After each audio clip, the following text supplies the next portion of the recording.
কিছু কিছু দিন হঠাৎ করেই এমন ঘটনা ঘটে যে সারা জীবন মনের খাতায় দাগ রেখে যায়।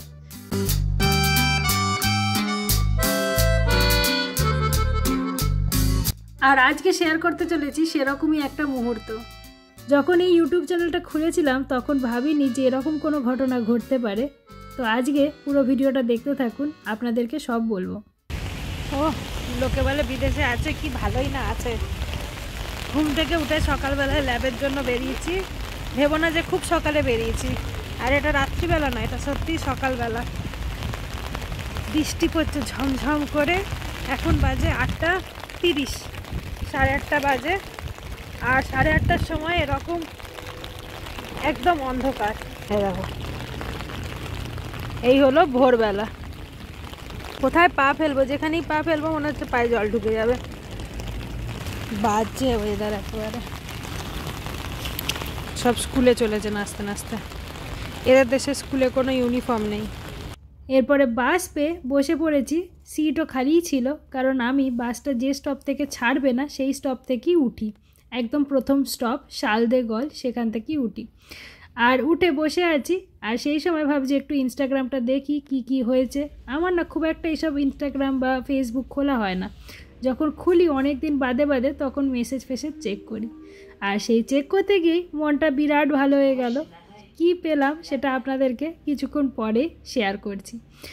কথা বলতে বলতে বাসে করে পৌঁছে গেছি এখন আমার গ্রামটায়, যেখানে আগে থাকতাম, যেখানে আমার কলেজটা, যেখানে আমি কাজ করি। এখন আর এটা আমার গ্রাম নয়, কিন্তু যেহেতু অনেক দিন থেকেছি তাই এখনও মাঝে মাঝে আমার গ্রামই বলি। গ্রামের নাম লেরু, আর সেই গ্রামে আমি এখন পৌঁছে গিয়েছি। এরপরে ল্যাবে যাব। কি ঠান্ডা! এই ঠান্ডার মধ্যে সমানে বৃষ্টি পড়েই চলেছে, একবারে ঝমঝম করে। আর এদিকে আমার জুতোটা কাপড়ের তৈরি হওয়ায় খালি জল ঢুকে যাওয়ার সম্ভাবনা আছে, সেই কারণে খুব সাবধানে মেপে পা ফেলছি। তারপরে ল্যাবে পৌঁছে গেছি বৃষ্টি মাথায় নিয়েই। আর ল্যাবের ভিতরে তো হিটার চলে, বেশ আনন্দ। এখানে কেউ একজন ইংলিশ টি রেখেছে। প্রত্যেকটা চায়ের টি ব্যাগগুলো এরকম ত্রিকোণা বাক্সের মধ্যে সুন্দর করে প্যাকেজিং করে রাখা ছিল। আর প্রত্যেকটার উপরে, কোনোটার উপরে পিওর মি, কোনোটায় কাম মি, এরকমভাবে নানান ধরনের নাম করা ছিল। দেখুন চারপাশটা কীরকম আজকে। এদিকে ক্রিসমাসের পরে লোকজন ফিরে এলো, ল্যাব কিন্তু ফাঁকাই আছে। কিছু লোক ফিরেছে আর কিছু লোক এখনও হলিডেতে আছে। আজকে ম্যাক্সিম আর ওর বউ ক্লারা আমাকে একটা গিফট দিল। এত সুন্দর গ্রিটিংস কার্ডটা দেখতে হয়েছে কি বলবো। এটা একটা ফোল্ডিং গ্রিটিং কার্ড, যেটা হ্যাপি নিউ ইয়ার উপলক্ষে আমাকে ওরা দিল। মোটামুটি সব 10 তারিখের মধ্যে ফিরেই আসবে। আর এই যে এরপরে ক্যান্টিনে চলে গেলাম খেতে। খাবার ওখানে দেখছি বিরাট লাইন, তার মানে ল্যাবে লোক কম দেখলেও এসেছে ফিরে অনেক লোকই। আজকে আবার মরক্কান ফেস্টিভ্যাল হচ্ছিল ক্যান্টিনে। মরক্কোর খাবারের মধ্যে খুসখুস, ভেজিটেবিলগুলো, আর এই যে চিকেন আর একটা সসেজ এই দিয়েছিল। সাথে আবার এই সসটাও দিয়েছে যার মধ্যে ডিম ছিল। আর এই মিষ্টিটা দারুণ খেতে। কফি আগে কোনোদিনও খেতাম না, আর এখন হয়ে গেছে সেটাই বন্ধু। তো ফটাফট এখন ক্যালেন্ডারটাকে ভর্তি করে ফেলি। যখন ফ্রান্সে এসেছিলাম তখন মনে হতো কী করে এখানে এতগুলো দিন কাটাবো। আমি আস্তে আস্তে কথা বলছি, কারণ এখন অফিসে কেউ নেই, কিন্তু যে কোনো মুহূর্তে চলে আসতে পারে বাইরে থেকে। তো যতক্ষণ আসে ততক্ষণ একটু বকে নিই। তো সেরকম করতে করতে এখন প্রায় 1.25 বছর কাটিয়ে ফেলেছি। আর 3 মাস কাটালেই আমার এখানকার কাজ শেষ। আমি তারপরে প্রথমে ইন্ডিয়ায় যাব, আর তারপর সেখান থেকে যাব অভিরূপের কাছে। তো সেই কারণে এখন একটু জোর কদমে প্ল্যানিং চলছে যে 3 মাসের মধ্যে কীভাবে সমস্ত কিছু ফিনিশ করব। সব এক্সপেরিমেন্ট কখনোই ফিনিশ হবে না, কিন্তু যেগুলো করেছি সেগুলোর একটা রিপোর্ট লিখে দেওয়া, যেখানে যেখানে আমার জিনিসপত্র রেখেছি সেগুলোর একটা লিস্ট বানিয়ে দেওয়া, এরপরে ভবিষ্যতে কি করা যেতে পারে সেগুলো নিয়ে একটা কিছু রাইট আপ লিখে দেওয়া। এগুলো আমাকে এখন 2.5 মাসের মধ্যে করে র্যাপ আপ করতে হবে। যে আমি আগে কোনোদিনও কফি খেতাম না, আজকাল আমার চা বা কফি ছাড়া কাজ হয় না। তো কম্পিউটার খুলে বসলেই সবার প্রথমে আমি কফি অথবা চা বানাবো। যেটা আমার ভালো লাগে খেতে সেটা হলো একদম দুধ দিয়ে চিনি দিয়ে সুন্দর করে ঘন করে দুধ দিয়ে বানানো দুধ চা আর কি। কিন্তু সেটা তো এখানে পাবো না, এখানে পাবো ডিপ টি না আমার অত ভালো লাগে না, গ্রিন টি অত ভালো লাগে না। উপকারী জিনিস কার ভাল লাগে ভাই, উপকারী জিনিস ভাল লাগে না। এরপরে সারা আমাদের সকলকে ডেকে নিয়ে গেল এইটা বলে যে জার্মানি থেকে ও ফেরত এসছে। মানে ও আর আগে যে ল্যাবটায় কাজ করতো সেটা জার্মানিতে, আর এখন ও ফ্রান্সে পোস্ট ডক করছে। তো সেইখানে ওর কিছু বেশ জামা কাপড় রয়ে গিয়েছিল, সেইগুলো আগে যে ঘরটায় ভাড়া থাকতো সেই ঘর থেকে নিয়ে এসেছে, আর সাথে করে এই কেক টাইপের বিস্কুটটাও কিনে এনেছে। এই হলো সারা। আমাদের ল্যাবে কাজ করার ফাঁকে 3 বার চায়ের আড্ডা হয়। ফ্রান্সে কাজের স্পিড মনে হয় মানুষের একটু কমই আছে, 3 বার চা খেতে যাওয়া হয়। তো সেই সব চাটা খাচ্ছিলাম, গল্প করছিলাম। সারা বিস্কিট নিয়ে এসেছিলো জার্মানি থেকে, তো সেইগুলো খাচ্ছিলাম। আর ইতিমধ্যে খবর পেলাম যে কোথা থেকে এক ম্যাকাও পাখি উড়ে এসে আমাদের ইনস্টিটিউটের একটা বিল্ডিংয়ের উপরে বসে আছে। এখানকার মানুষ চিন্তায় পড়ে গেছে, কারণ ফ্রান্সে সাধারণভাবে এই ম্যাকাও পাখি পাওয়া যায় না, দক্ষিণ আমেরিকার পাখি এটা। তো কেউ না কেউ নিশ্চয়ই এটাকে পুষেছিল, আর সেই খাঁচা ছেড়েই কি তাহলে পালিয়ে এসেছে, কিভাবে এখানে এসে হাজির হলো, এই নিয়ে সবাই ভাবনা চিন্তা করছে। এদিকে গরমের দেশের পাখি এই ঠান্ডার দেশে এসে কষ্ট না পায় সেটাও সবাই ভাবছে, কি খাবে তারপর। পরে শুনলাম ওকে উদ্ধার কার্য চালানো হয়েছিল এবং তাকে তার মালিকের কাছে ফেরত দেওয়া হয়েছে। Hello hello hello. তো আজকে পরের দিন হয়ে গেছে, এই যে আমি হস্টেলের বাইরে বেরোলাম। জানি না শুনতে পাওয়া যাবে কিনা আমার কথা, কিন্তু আজকে অনেক দিন বাদে সূর্য উঠেছে। গতকাল মেঘলার জন্য পুরো দিনটা ছিল, আমার আর ভিডিও বানানো ফিনিশ করা হয়নি, তো আজকে দিনটা ইনক্লুড করে দিই। আজকে উইকেন্ড, শনিবার দিন। সকালবেলা আমার একটা মিটিং ছিল, হয়ে গেছে, সব কিছু ডান। এবার আমি ঘুরতে বেরিয়ে পড়েছি। আর কালকে একটা ইনক্রেডিবল ঘটনা ঘটেছে, যেটা তোমাদের সাথে আজকে শেয়ার করব। আর আমি এত খুশি হয়েছি, মানে কোনোদিনও ভাবতেই পারিনি, ছোটোবেলা থেকে কখনো এরকম কিছু ভাবিনি। তো সে কারণে বিরাট খুশি হয়ে গেছি, কী করে থ্যাংক ইউ বলবো সেটাও বুঝতে পারছি না। তো দেখো, তোমরা দেখতে থাকো পুরো ব্লগটা। ব্রিটানিতে বেশ অনেকগুলো দিন পর আজকে সূর্য উঠেছে, বেজায় ঠান্ডা হলেও দারুণ লাগছে। তো চলো তোমাদের সাথে কথা বলতে বলতে রোডটা ক্রস করে নিই। এই যে সিগন্যাল জ্বলে গেছে, এখানে রাস্তা ক্রস করার সময় সবুজ বাতি জ্বললে তবেই ক্রস করা যায়। তো ক্রস করে নিয়েছি। আর এই দেখো ডবল বাস, এই বাসগুলো মাঝখানটায় না রাবারের মতো কি একটা জিনিস দিয়ে লাগানো থাকে। ডবল ডেকার বাস নয়, মানে একটা ফ্লোরের উপরে আরেকটা ফ্লোর নেই, কিন্তু একটা কম্পার্টমেন্টের পিছনে আর একটা কম্পার্টমেন্ট আছে, মানে দুটো বগি লাগানো বাস এখানে দেখতে পাওয়া যায় অনেক। এই রেন শহরটারও ইতিহাস প্রায় 2000 বছরের পুরনো। এখন আমি পার্ক দু থাবর বলে একটা পার্কের সন্ধান পেয়েছি, সেখানে যাচ্ছি। সার্চ করছিলাম মানে অনলাইনে যে আমার আশেপাশে কি ভালো জায়গা আছে ঘুরতে পারার মতো। তো এইটা দেখাবো, জানি না শুনতে পাওয়া যাবে কিনা, তাই ভাবছি প্রথমে এখানে পার্ক দু থাবর বলে একটা জায়গা আছে। মানে আমার উচ্চারণ ভয়ঙ্কর হচ্ছে, কিন্তু ইংরাজিতে স্পেলিংটা মোটামুটি এই, মানে রেন শহরের সব থেকে বড় আর ফেমাস পার্ক। তো এতদিন আমি এই শহরের কাছাকাছি থেকেছি, কিন্তু এই পার্কটায় কোনোদিনও যাইনি। তো আজকে এত সূর্য উঠেছে, ভাবছি ওখানেই যাই। ওরে বাবার, এটা কে রাস্তা ক্রস করে যাচ্ছে? ওরে বাবারে পুচকো।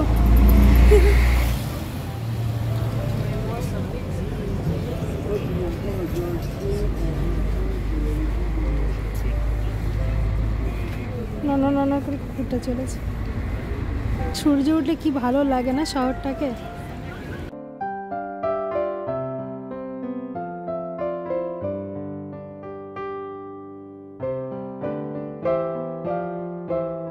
পলিউটেড ওয়াটার বয়ে চলেছে, কোথা থেকে নোংরার জল আসছে, একদম ফেনাযুক্ত। এই নদীগুলো কিন্তু একদম মানে বাজে হয়ে গেছে। শুধু এই যে ভিলেন নদী, এই নদীটাই নয়, সেই নদীতেও শুনেছি যে এতটাই বেশি পলিউটেড জল, সেই মধ্যযুগে ইন্ডাস্ট্রিয়ালাইজেশন হওয়ার সাথে সাথে এত বেশি পলিউটেড হয়ে গেছে যে এখন কেউ সেই নদীতে আর সাঁতার কাটতে পারে না। শনিবার দিন মানেই সবার ছুটি, তো বাচ্চা কাচ্চা নিয়ে সব লোকজন বেরিয়ে পড়েছে। কতদিন বাদে যে সূর্য উঠেছে আর কত যে ভালো লাগছে বলে বোঝাতে পারবো না। এটা হলো রেন শহরের সিটি সেন্টার, রিপাবলিক বলে এই জায়গাটাকে। যেদিন আবার সূর্য ওঠে সেদিন ঠান্ডাটাও বেশি পড়ে, কিন্তু সূর্য গায়ে মেখে হাঁটতে অসাধারণ লাগছিল। তারপরে গুগল ম্যাপে দেখছি যে আমি যেখানে আছি সেখান থেকে এই লোকেশানটা কত দূরে, তো বলছে মোটামুটি মিনিট 15 হাঁটলেই চলবে। তো আপনারা গুগল ম্যাপ যদি ব্যবহার করতে জানেন তো এই ধরনের দেশে এসে হাঁটাচলা করতে একেবারেই সমস্যা হবে না। ছোট ছোট গলি অবধি গুগল ম্যাপে কিন্তু আপনাকে দেখিয়ে দেবে। এমনকি আমি যখন জাপানে গেছিলাম তখনও কিন্তু একই রকম ছিল, গুগল ম্যাপ ভীষণ অ্যাকিউরেট ছিল, কোনো অসুবিধাই হয়নি।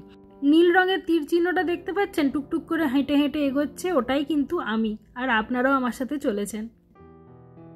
আরে বাস, রাস্তায় হাঁটতে হাঁটতে দেখছি রোলেক্স কোম্পানির সমস্ত ঘড়ি সাজানো আছে। কি যে সুন্দর সুন্দর সব ঘড়িগুলো, অসাধারণ অসাধারণ। আর তেমনি এরা সাজিয়ে রাখে এমন করে যে রাস্তায় পথে চলতে চলতে দর্শক, মানে আমরা যারা পথচারী আছি, ঠিক লোভে পড়ে যাব, আর কোনো না কোনো দিন কেউ না কেউ ঠিক ঢুকে পড়বে। এমনভাবে বাইরে দেখুন শো অফ করে রেখেছে।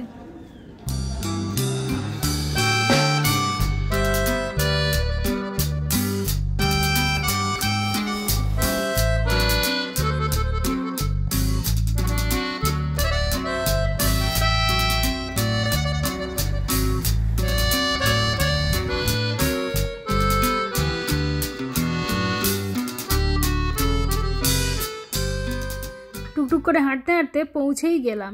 পৌঁছে দেখছি একদম সামনে একটা বেশ সুন্দর ঝর্ণা লাগানো আছে। ঝর্ণাটাকে পাশ কাটাতেই একটা জায়গায় দেখতে পেলাম যে এখানকার পুরো ম্যাপটা বানিয়ে রাখা আছে। আজকে আকাশটা এত বেশি গভীর নীল না, আর তার জন্যই যেন আরো বেশি সুন্দর লাগছিল চারপাশ। হ্যালো, এই তো ইংরাজি, হিন্দি বা বাংলা কিছু বলতে পারিস? এই সাবাস, গায়ের রংটা কি ঝকঝক করছে রে বাবা, মাথাটা পুরো ময়ূরের পালকের মতো রংটা, কি সুন্দর মাথাটা রে বাবা, চকচক চকচক করছে। জানি না ফটোতে আসছে কিনা ভিডিওতে, কিন্তু সামনে থেকে একবারে সেই ভেলভেটের মতো রং, সবুজ আর নীল রং ঠিক রাখছে সামনে থেকে দেখলে। দেখি একটু আলোটা যদি বাড়িয়ে হয়।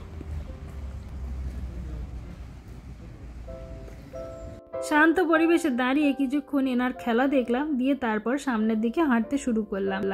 সূর্য উঠলে সবই যেন ভালো লাগে। আজকে গরমটাও আছে, মানে অতটা ঠান্ডা নেই, আর একটু না বসন্ত আসতে শুরু করেছে। কি করে বুঝলাম তোমাদের দেখাই, এত ভালো লাগে না শীতকালটা যে যাচ্ছে, এটা ভাবলে। এইটা যেদিন ভিডিও বানিয়েছি সেদিন ভেবেছি, আর আজকে সেইখানে হঠাৎ করে -4 ডিগ্রি হয়ে গেছে।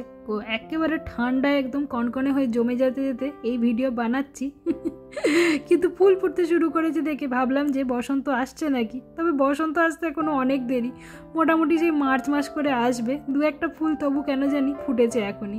রোদ বেরোতেই মানুষজন এসে রোদ পোহাতে শুরু করে দিয়েছে। এখানকার মানুষদের হাতে কিন্তু বেশ টাইম, এরা এসে এরকম রোদের মধ্যে পড়ে থাকতে ভালোবাসে, কুমিরের মতো অনেকটা। সেই জল থেকে বেরিয়ে কুমির বা কচ্ছপগুলো যেমন রোদ পোহায় না, এদেরও সেই রকমই দশা আর কি।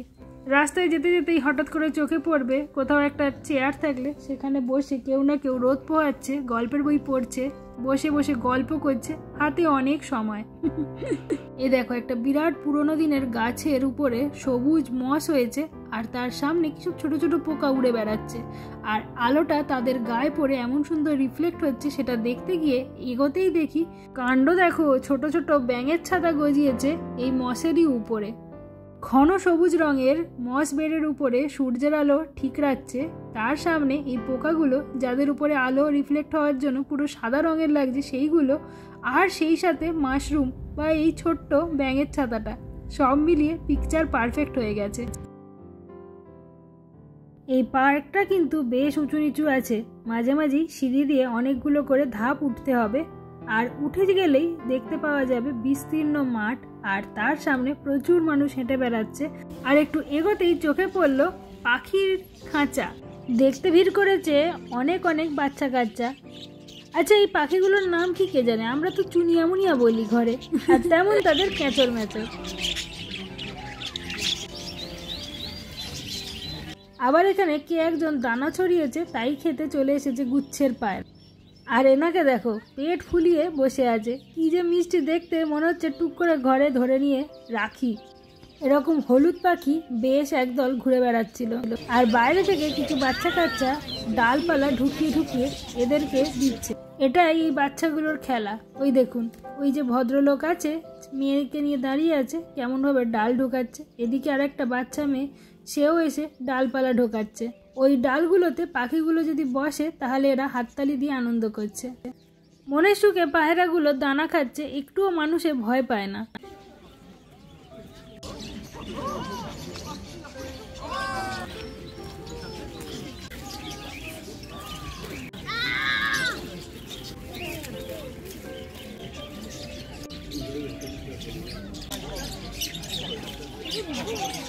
আমাদের জীবনের হাসেল কালচারের মধ্যে সকাল থেকে উঠেই প্ল্যান রেডি থাকে, এইটা করো ওইটা করো, এমনকি উইকেন্ডের অবধি আমরা প্ল্যান রেডি করে রাখি যে এইটা করা বাকি রয়ে গেল, সারা সপ্তাহ ধরে হলো না।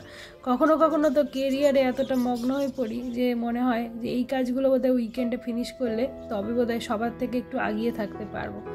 এই কম্পিটিশনের দুনিয়ায় ছুটতে ছুটতে যখন একটা দিন মানুষ পজ নিয়ে এই ধরনের পার্কে এসে জাস্ট কিছু না, আশপাশের পাখি, মানুষ, বাচ্চা কাচ্চা, তাদের খেলাধুলা এই দেখতে শুরু করে, তখন দেখছি মনে কোথাও একটা বেশ আরাম লাগছে। কতদিনের পুরনো গাছ, ঘন নীল আকাশ, পাখিদের কলতান। তবে কি জানেন তো, এগুলো সবই না একটা মানসিক অবস্থা।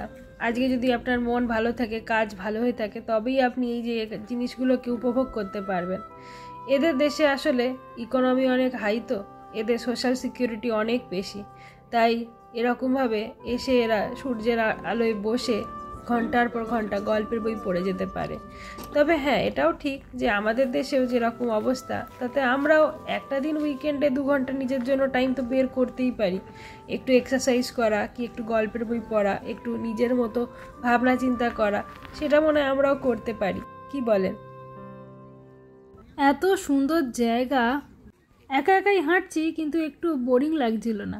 এত মানুষ চারপাশে তাদের বাচ্চা কাচ্চা কুকুরগুলোকে নিয়ে চলে এসেছে, তো তাদেরকে দেখতে দেখতেই সময় কিভাবে যে কেটে যাচ্ছিল বুঝতেই পারলাম না।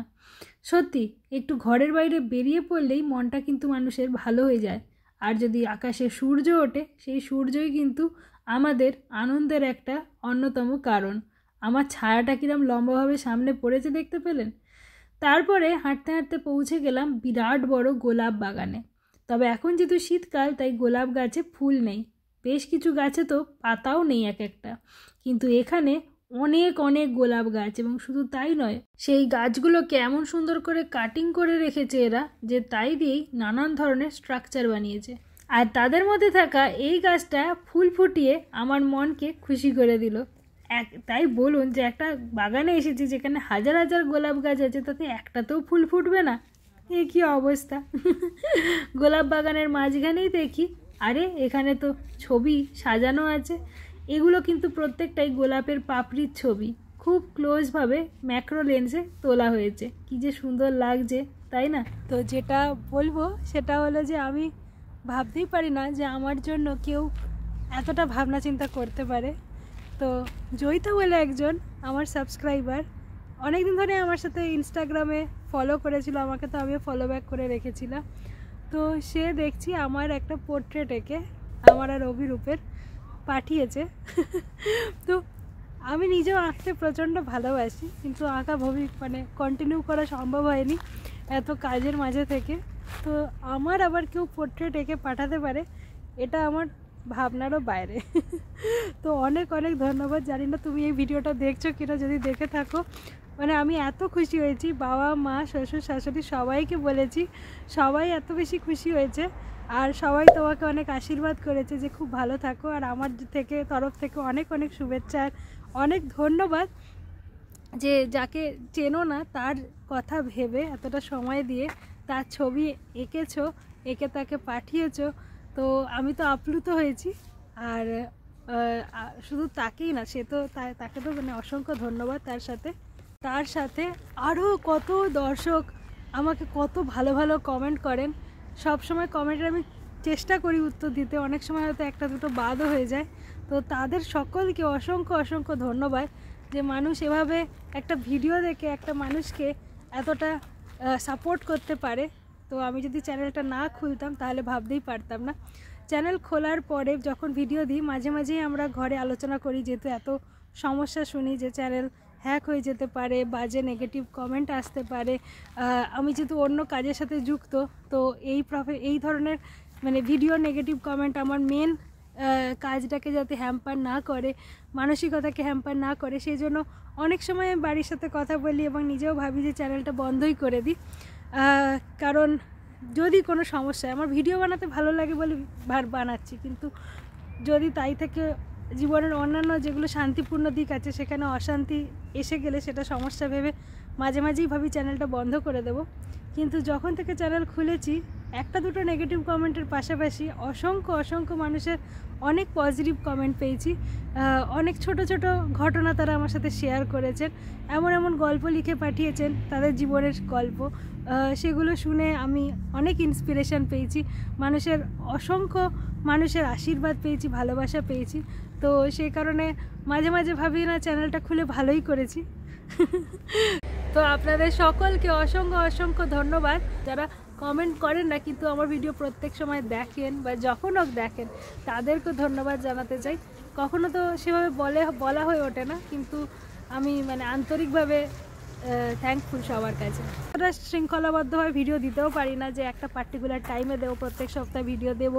কখনো হয়তো দিই, কখনো দিই না, কখনো 3-4টা দিই, কখনো একটা সপ্তাহে দিই না। মানে যেমন সময় হয়, যেমন চলে জীবন তার মতো দিতে থাকি। তারপরেও যে এত মানুষ সাথে আছেন সেটা আমার একটা বিশাল ভাগ্যের ব্যাপার। ভালো থাকবেন সকলে, এই কামনা করি। আমার মন থেকে আপনাদের সকলের জন্য অনেক অনেক শুভেচ্ছা, শুভকামনা জীবনের জন্য।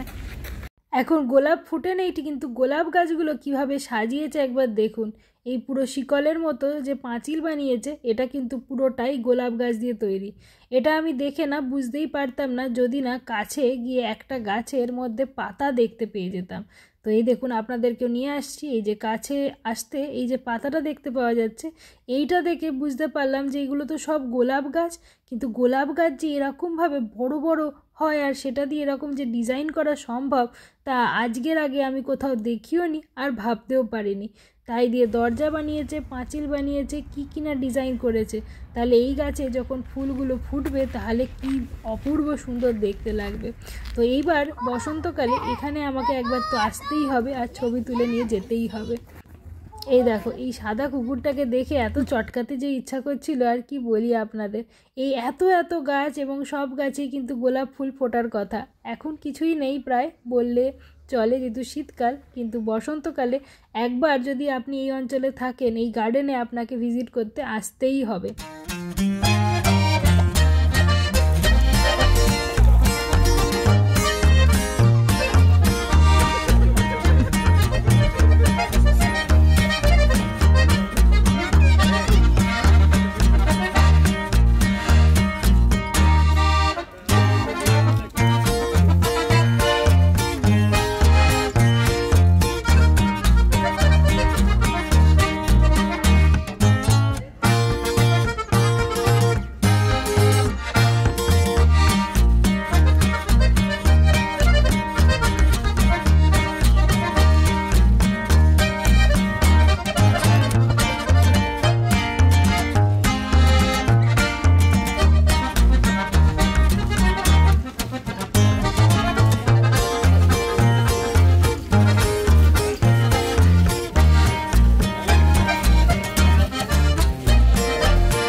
এরপরে ওই পার্ক থেকে বেরিয়ে হাঁটতে হাঁটতে পৌঁছে গেছিলাম গ্যালারিস রাফায়েল বলে এখানকার লাক্সারি ব্র্যান্ডের যে বিখ্যাত দোকান আছে সেখানে।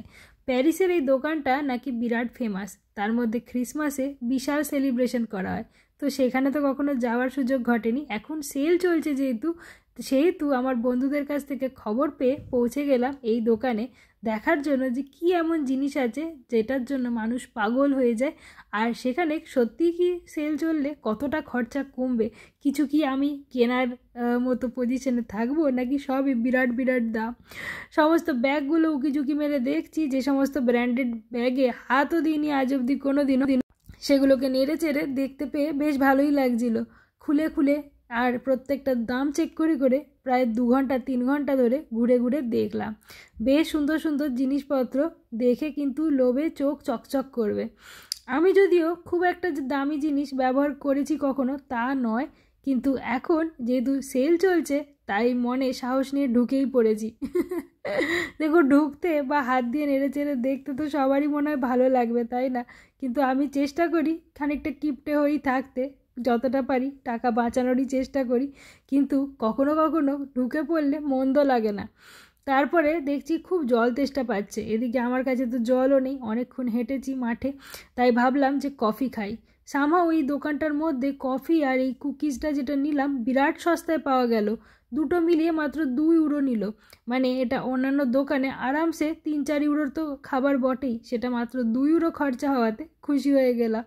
কিছুক্ষণ কফি খেয়ে বসে একটু পা জিরিয়ে নিয়ে আবার দেখতে শুরু করে দিলাম বিভিন্ন ব্যাগ, জ্যাকেট, আরও কত কিছু যে আছে, সেই ছোট ছোট গয়না, হরেক রকম জিনিসের সম্ভার, বুঝেছেন। আর সেখান থেকে নেড়ে চেড়ে ঘুরতে ঘুরতে দেখতে পেয়ে গেলাম এই একটা ব্যাগ। কিন্তু আমার প্রশ্ন হলো, এই ব্যাগটার দাম কিন্তু বেশ ভালোই ছিল, মোটামুটি ওই ধরুন 5-6 হাজার টাকা, না কি না ভুল বলছি, 95 ইউরো দেখাচ্ছে রে বাবা। 95 ইউরো মানে বুঝতে পারছেন 8 হাজার টাকার দাম। কিন্তু ওইটুকু ব্যাগে কিছুই তো আঁটবে না, ব্যাগটা যদি সাথে নিয়ে একটা ফোনও তো ঢোকাতে পারবো না, তাহলে এই ব্যাগটায় কী লাভ হবে আমি বুঝতে পারলাম না। এটা কি হবে শুধু লিপস্টিক বা লিপ বাম রাখার জন্য, কে জানে। ফোন ঝোলাবার জন্য এই যে কেসগুলো আছে, তার হাতলগুলো দেখুন, কী সব মোটা মোটা পুঁথি দিয়ে তৈরি করা এই হাতলগুলোর দাম কিন্তু 5-6 হাজার টাকা করে। এই দোকানে ঘুরতে ঘুরতে বারবার যে কথাটা মনে হচ্ছিল সেটা হলো যে ফ্যাশন করতে গেলে কিন্তু বেশি জিনিস ক্যারি করা যাবে না, আপনার এই ফ্যাশনেবল ব্যাগের মধ্যে কিছুই প্রায় ঢুকবে না। তো আপনি যদি একটু ফ্যাশন করে হাঁটতে যান তাহলে কিন্তু সাথে আপনার একটা অ্যাসিস্ট্যান্ট লাগবে, যে আপনার ব্যাগ বয়ে দিয়ে যাবে, মানে অ্যাকচুয়াল জিনিসপত্র বয়ে দেবে, কিছুই তো ঢুকবে না রে বাবা। আর বড় ব্যাগ হলে তার যা দাম সেই দাম কেনার মতো সাথী কজনের যে হবে সেটা ভাবার বিষয়। প্যারিস মানেই তো এই লাল টুপি পরা মেয়েদের হাঁটতে দেখতে পাওয়া যায়, সাথে ফ্রেঞ্চ কোট। তো আজকে চোখের সামনে দেখতে পেয়ে একটু নেড়ে চেড়ে দেখছি যে এটা কীরকম মেটেরিয়াল দিয়ে তৈরি। দেখতে কিন্তু এত সুন্দর, আমার কিন্তু বেশ ভালোই লাগছিল, যদিও ঠান্ডা গার্ড হবে না, মাথার উপরটুকুতে থাকবে, কানটা ঠিক চাপা যাবে না, মানে ইউটিলিটি কম কিন্তু ফ্যাশনেবল আছে। তবে দাম এটারও ছিল বেশ ভালোই, মনে হয় 30-40 ইউরো মতো কিছু একটা দেখেছিলাম, এখন আর ঠিক মনে করে উঠতে পারছি না। বিভিন্ন রঙের আছে, তবে তার মধ্যে লাল রঙটাই মনে হয় সব থেকে সুন্দর। তারপরে এই মানি পার্সটা দেখুন, এই মানি পার্সের মধ্যে কিন্তু লম্বা করে নোটকে সাজিয়ে রাখা যাবে না, ওই মুড়ে আপনাকে চেন দেওয়া জায়গাটার মধ্যে নোটকে ঢোকাতে হবে। মানে এই সাইডটায় যেখানে নোট রাখার জায়গা সেখানটা কিন্তু কিছু নেই, শুধু কার্ড আর খুচরো এই মনে হয় রাখা যাবে। এর দাম কিন্তু একটু কম ছিল, 29 ইউরো, মানে ওই 2500 টাকা ধরে রাখুন।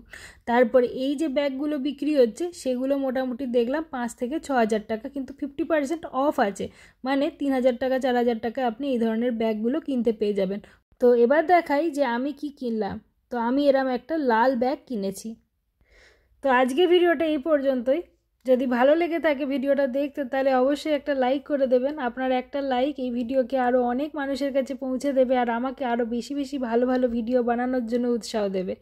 আর সাবস্ক্রাইব করতে ভুলবেন না, বন্ধুদের সাথে শেয়ার করবেন। খুব ভালো থাকবেন, সুস্থ থাকবেন। আর এটা হলো আমার ইনস্টাগ্রাম আইডি, এখানে ফলো করতে পারবেন। দেখা হচ্ছে খুব শীঘ্রই পরের ভিডিওতে। টাটা।